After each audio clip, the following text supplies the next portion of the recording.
Kasih karunia dan damai sejahtera Allah Bapa kita dan anaknya Tuhan Yesus Kristus menyertai saudara. Amin.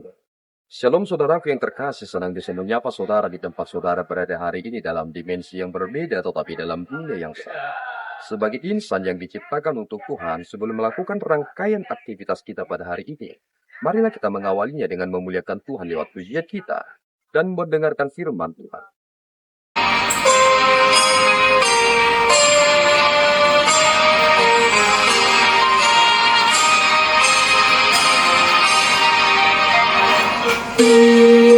Pimpinlah terus jemaatmu agar seluruh umatmu taat akan firman-Mu.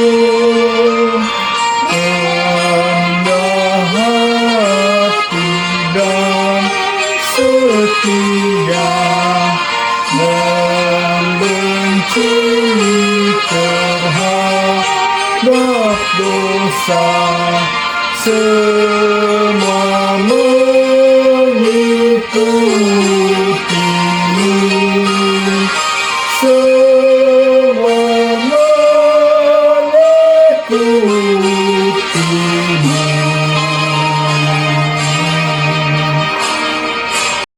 Pembacaan firman untuk hari ini diambil dari Mika 6 ayat 8. Demikian bunyinya. Hai manusia, telah diberitahukan kepadamu apa yang baik, dan apakah yang dituntut Tuhan daripadamu, selain berlaku adil, mencintai kesetiaan, dan hidup dengan rendah hati di hadapan Allahmu. Demikian bunyinya. Saudaraku yang terkasih, di dalam nama Tuhan Yesus Kristus, kita sama-sama mengetahui dan memahami bahwa apa yang disampaikan dalam teks hari ini selamanya hal ini akan mengikat, dan ini merupakan sebuah kepastian. Suatu tuntutan yang Allah berikan kepada bangsanya supaya mereka dapat menggenapinya.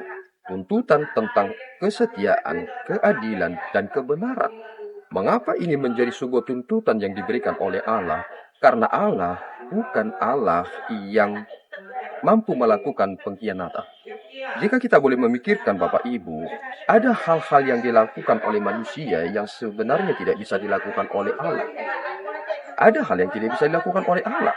Apa yang tidak bisa dilakukan oleh Allah? Allah tidak bisa berbohong, Allah tidak bisa tidak setia, Allah tidak bisa menjadi Allah yang tidak benar. Manusialah yang bisa tidak setia, manusialah yang bisa mengkhianati tentang kesetiaannya, manusialah yang bisa hidup tidak dalam kebenarannya. Dan tuntutan Allah sangat tegas dalam hal ini. Jika engkau adalah milikku, engkau adalah bangsaku, tentu engkau akan mengindahkan tentang apa yang aku sampaikan ini. Jika kamu adalah milikku, engkau akan menjadi bangsa yang setia. Bapak Ibu, ternyata istilah setia dengan iman itu memiliki makna yang mirip dan berdekatan. Bahwa ketika seseorang percaya, itu mengindikasikan saudara tidak boleh berhenti hanya sekali percaya. Sama halnya dengan kesetiaan. Kesetiaan itu adalah hal yang akan terus berlangsung selama-lamanya. Saudara tidak bisa berkata engkau setia jika melakukannya hanya dalam 1 hari, 2 hari, atau 1 bulan. Tetapi kesetiaan itu mencakup seluruh hidup. Bagaimana semua itu akan berhenti hanya dengan kematian. Sama halnya dengan kebenaran. Kebenaran itu adalah hal yang tidak bisa ditawar-tawar. Pernah ada seorang pengkhotbah yang mengatakan bahwa ada sesuatu yang ada tapi tidak diadakan. Dan itu adalah kebenaran. Sejak kapankah kebenaran itu menjadi kebenaran? Dia sudah ada sejak dahulunya. Dan Allah itu adalah kebenaran. Ini tuntutan kepada kita. Bahwa kita tidak boleh menjadi orang Kristen yang suam-suam kuku, menjadi Kristen yang lebih, tetapi kita dituntut menjadi pribadi-pribadi yang hidup di dalam kebenaran. Mari saudaraku merenungkan ini.